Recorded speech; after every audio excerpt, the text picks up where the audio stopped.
Welcome to Smart Wealth with Joshua. Your daily stock analysis and catalysts talk. Today we're looking at Adobe. If you find our talks useful, please consider subscribe, like, and comment underneath. So today we are staring at what might be, honestly, the ultimate market contradiction right now. Oh, absolutely. It's wild. Yeah, I mean, if you look at your portfolio today or, just follow the broader tech sector, we are dealing with an absolute, undisputed software titan here. Unquestionably. Right, like this is a company whose products are quite literally the visual foundation of the modern digital economy. Everyone uses them. And yet, if you pull up the stock chart for the last 12 months, it is just a complete bloodbath. A total sea of red. Exactly. The stock has suffered this massive 34% decline, and it's currently trading right around, $269.78. Yeah, and it is just a striking divergence to watch. I mean, when you monitor markets for a living, you really rarely see this kind of massive gap between a company's historical dominance and the market's current psychological state. It feels like a total disconnect. It is. The market is essentially pricing in an existential crisis right now. Yeah. Like they're treating the stock as if its core business model is just about to evaporate entirely. And that is exactly why we are unpacking this for you today, because we really need to look at the reality behind this massive haircut. Like, is the market right to panic over this artificial intelligence disruption? Or are investors completely missing a rare opportunity here to buy into a highly profitable recurring revenue machine at a severe, almost unprecedented discount? Right, because to really understand the panic, I feel like we first have to look at the fundamental reality of the business today. We do. We have to start with the actual numbers. Exactly, because the underlying financial health here, it paints a surprisingly different picture from that red stock chart you're looking at. Yeah. So let's look at the first quarter of 2026. They reported revenue of $6.40 billion. $6.4 billion. Yeah, that is an 11% year-over-year increase. And to put that in perspective for you, when a company reaches this massive legacy size, the law of large numbers usually dictates that growth slows to a crawl. Right. They usually plateau. Exactly. So Yeah. to still be clipping double-digit top-line growth while staring down the barrel of an AI revolution, that is no small feat. No, it's not. And breaking that $6.4 billion down, that's where the story gets really interesting to me, because it wasn't just like a single lucky division carrying the whole weight of the company. Oh, it's very broad-based. Right. The creative and marketing subscription revenue hit $4.39 billion, which was also up 11%. And then the business and consumer side, that hit $1.78 billion, which was actually up 15%. A very healthy jump. Yeah, so growth is happening across the entire ecosystem. But, growth is one thing I'm always looking at. How much of that cash actually makes it to the bank account? And that brings us to margin efficiency, Mm-hmm. which is arguably, well, probably the strongest part of their entire financial profile. Their GAAP operating margin is sitting at 37.8%. Okay. And the non-GAAP operating margin is at an incredible 47.4%. Wow. Let's actually translate that non-GAAP figure for a second, just to be crystal clear for everyone listening. When we strip away the one-time write-offs and the stock-based compensation, a 47.4% margin means that for every dollar they take in, roughly 47 cents drops straight to the bottom line as operating profit. Which is phenomenal. It's insane. When we talk about wealth building and evaluating long-term holds, a margin like that is the holy grail. I mean, it means they have immense pricing power and incredibly low marginal costs to actually deliver their software. Right, because they don't have to build physical factories or ship physical boxes on cargo ships. Exactly. It's all digital distribution. And that cash generation, it just provides this incredible safety net. It really does. And looking ahead, their Q2 guidance is projecting revenue between $6.4 billion and $6.5 billion, and an earnings per share of $5.80 to $5.85. Which is a huge beat, right? Oh, completely. That EPS projection completely crushes the Street consensus, which was sitting all the way down at $5.23. Wow, that's not even close. No, it's a massive beat. But the real anchor of the entire bullish thesis, like the number that should really give you confidence if you're holding this stock, is their digital media annual recurring revenue.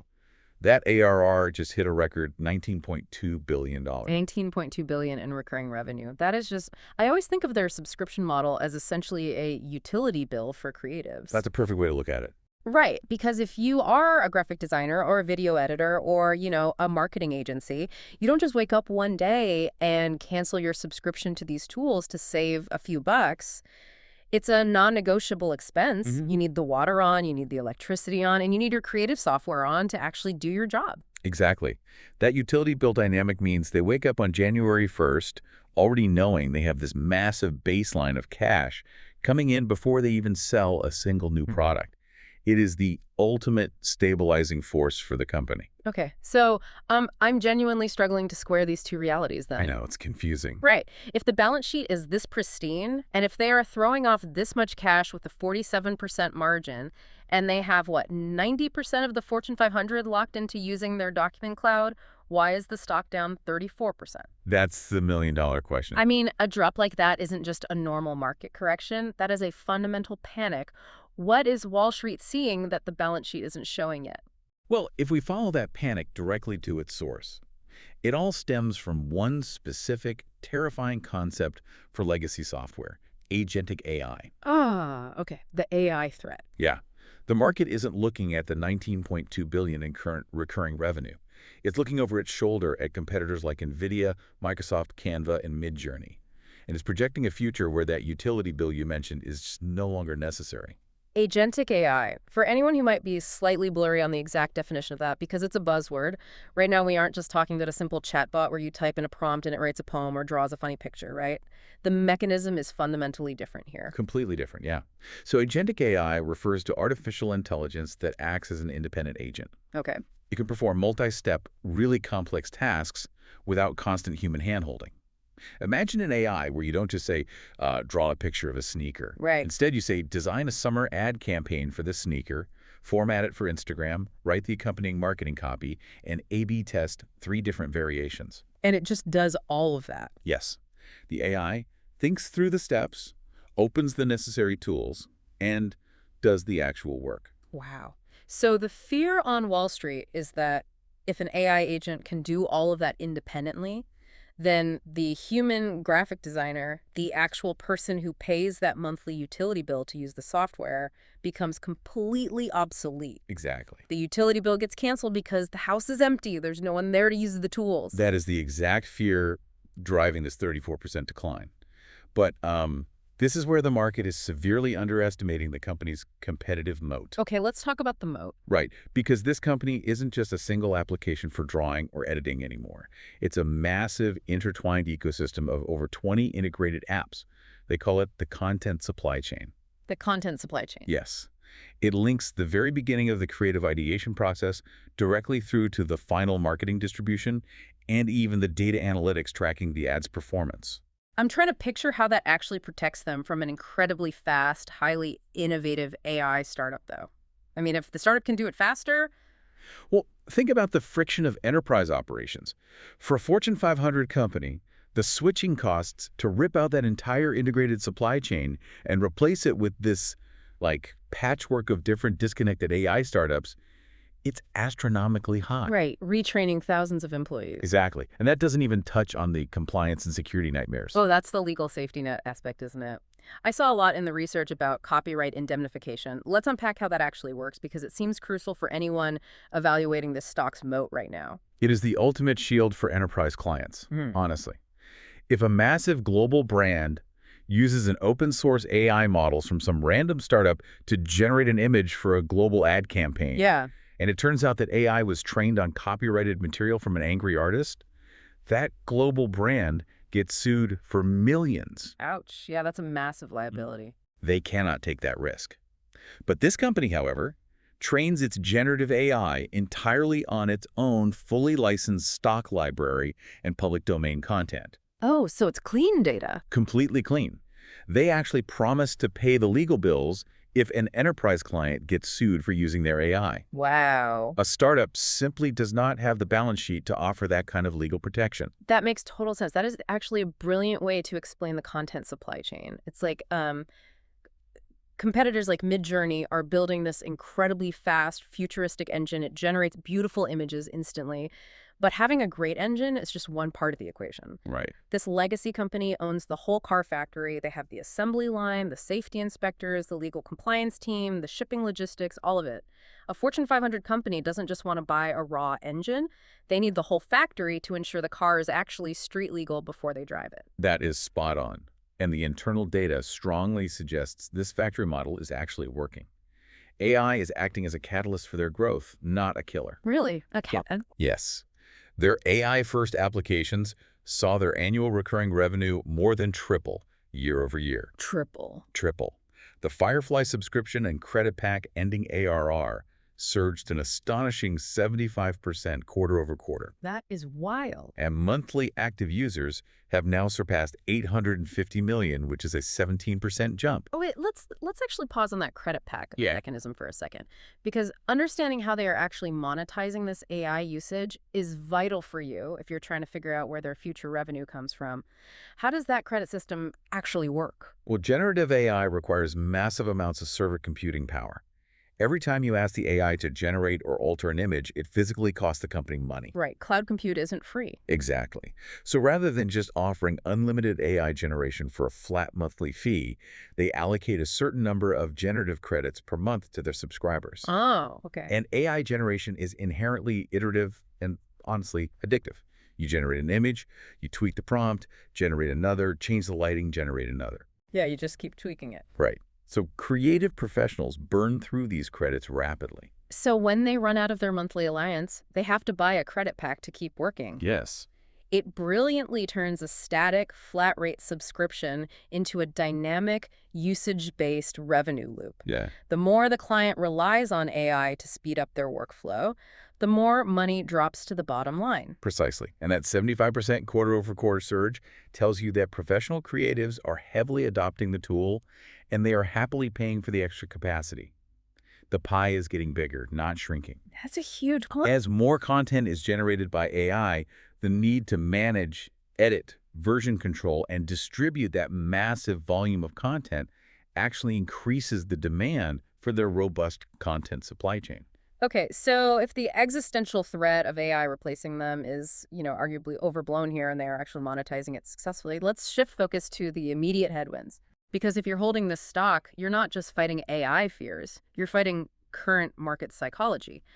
Sentiment right now is decidedly neutral at best. Yeah, people are cautious. You've got this bullish thesis about low valuations that we're talking about, but out in the market, it is constantly getting suppressed by analyst downgrades and legal headlines. The legal headlines are certainly acting as a dark cloud, I won't deny that. Yeah. We cannot ignore the recent Department of Justice $150 million settlement regarding their subscription cancellation practices. Ah, yes. The DOJ.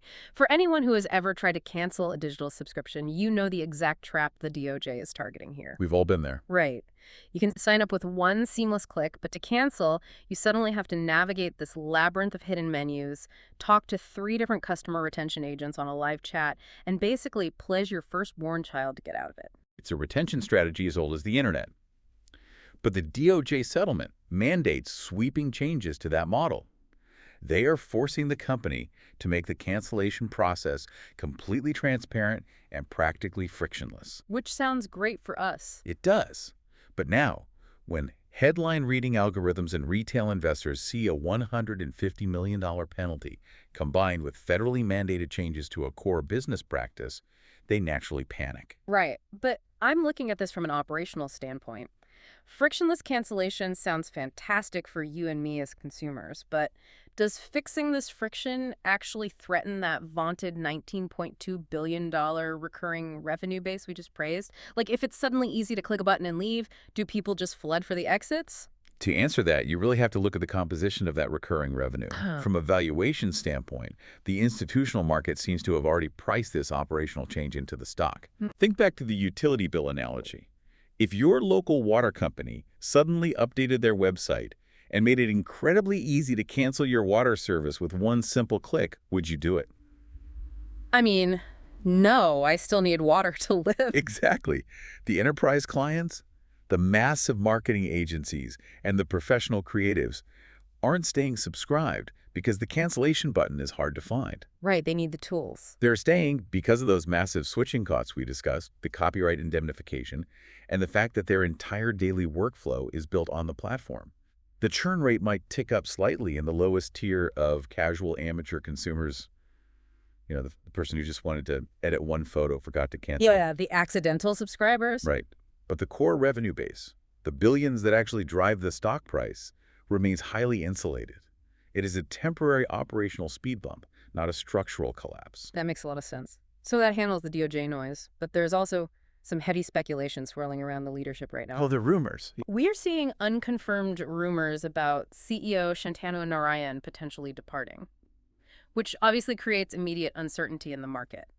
But I've also seen analysts arguing it could actually be a catalyst, like a new CEO might be brought in specifically geared for a hyper-aggressive AI turnaround strategy. That's the hope for some, yeah. Plus, there are these persistent rumors about a potential acquisition of SEMrush to bolster their experienced cloud tools. Speculation always fills the void when overall market sentiment is neutral. But let's look at the mechanics of an acquisition like SEMrush. SEMrush is a massive platform for search engine optimization and digital marketing analytics. Right. If they acquired it, they would integrate deep, real-time analytics directly into their existing ecosystem. It perfectly completes that content supply chain mode. Oh, so? Well, you wouldn't just create an ad and distribute it. You would instantly track its SEO performance and adjust the creative all within the exact same platform. It would be a clear, definitive signal to Wall Street that they're playing offense, expanding their territory, rather than just defending their legacy tools. So we have a company playing offense, generating massive cash, and actively monetizing AI. Let's talk numbers then, because this is where the value proposition for you, the wealth-building investor, gets incredibly stark. Let's do it.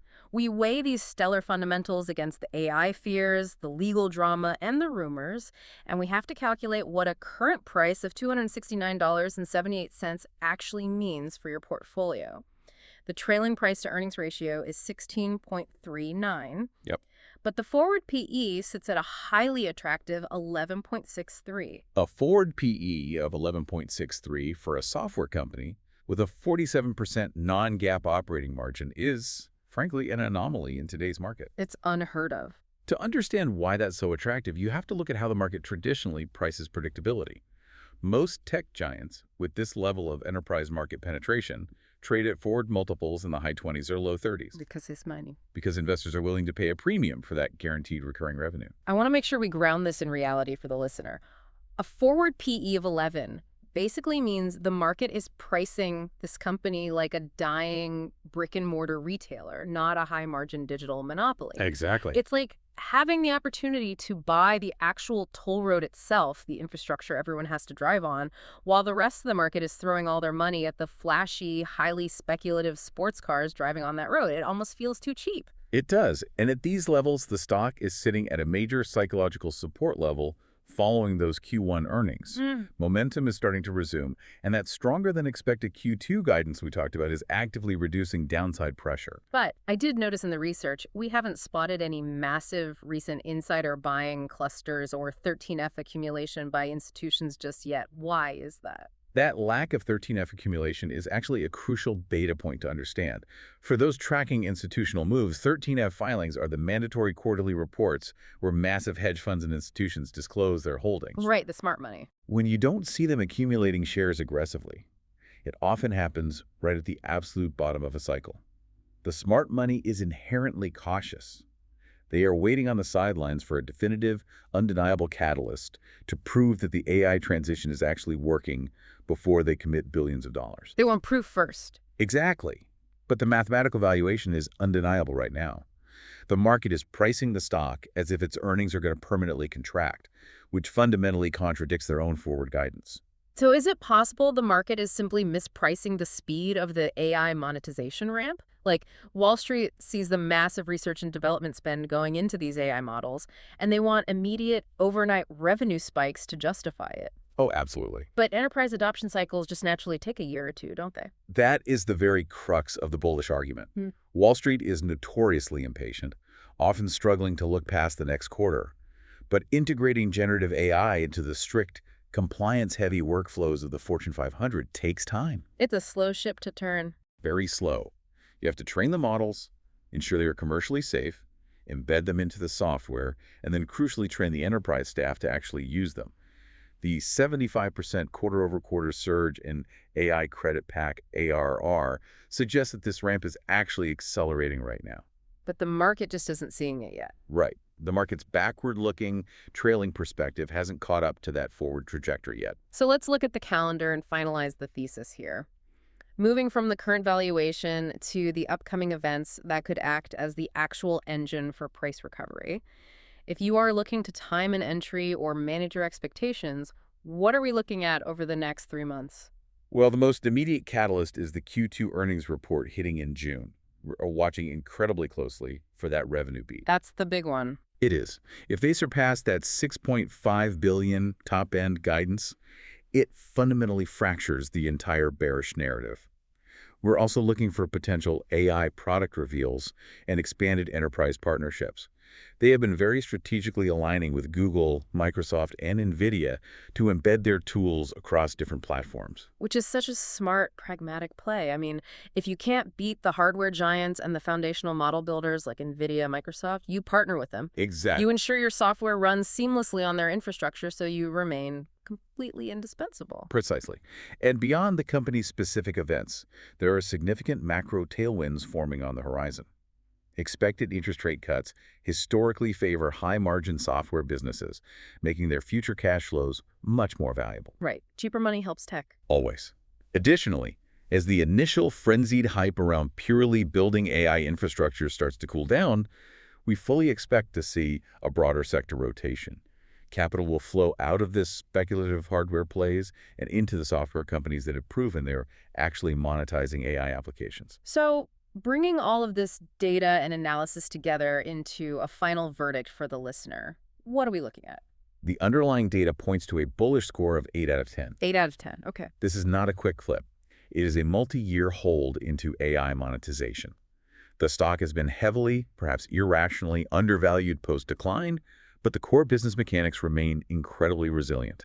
I am still a little hung up on those macro tailwinds, though. Since rate cuts and sector rotations are broad economy-wide events, are investors who buy in now really betting on this specific company's execution? Or are they just hoping a rising macroeconomic tide will eventually lift all software boats? It is a combination, but the specific execution is what provides your safety net. How so? A rising tide lifts all boats, yes, but securing a forward PE of 11.63 means you are buying a premier, deeply entrenched asset at a distressed price. Even if that macro tide rises slower than expected, their internal generation of cash, the tripling of AI revenue, and the absolute stickiness of that Fortune 500 client base means they can weather almost any economic storm while they wait for broader market sentiment to shift. Okay, let's bring this all home for you. You are looking at a stock that has taken an absolute beating over fears of AI disruption. A 34% drop is brutal, and it undoubtedly shook out a lot of weak hands who just panicked at the headlines. Oh, definitely. But underneath all that noise, the annual recurring revenue is soaring to record heights. The AI credit pack monetization is clearly working with a 75% jump, and it is trading at a massive, massive discount compared to its historical averages. Despite all the fear surrounding agentic AI, it remains the absolute backbone of the modern content supply chain. The fundamentals simply do not align with the panic on the chart. It is a classic case of market psychology, completely detaching from mathematical reality. Which leaves us with one final, incredibly provocative thought for you to ponder as you look at your portfolio tonight. We talked earlier about having a great engine versus owning the whole car factory. Right. What if the true ultimate winner of the AI revolution isn't the flashy startup building the fastest new foundational models? Right. What if the real winner is the legacy software giant that figures out how to securely and seamlessly integrate those models into the strict, compliance-heavy workflows of the Fortune 500? Does distribution and enterprise trust ultimately conquer pure innovation? Something to think about as you watch this space.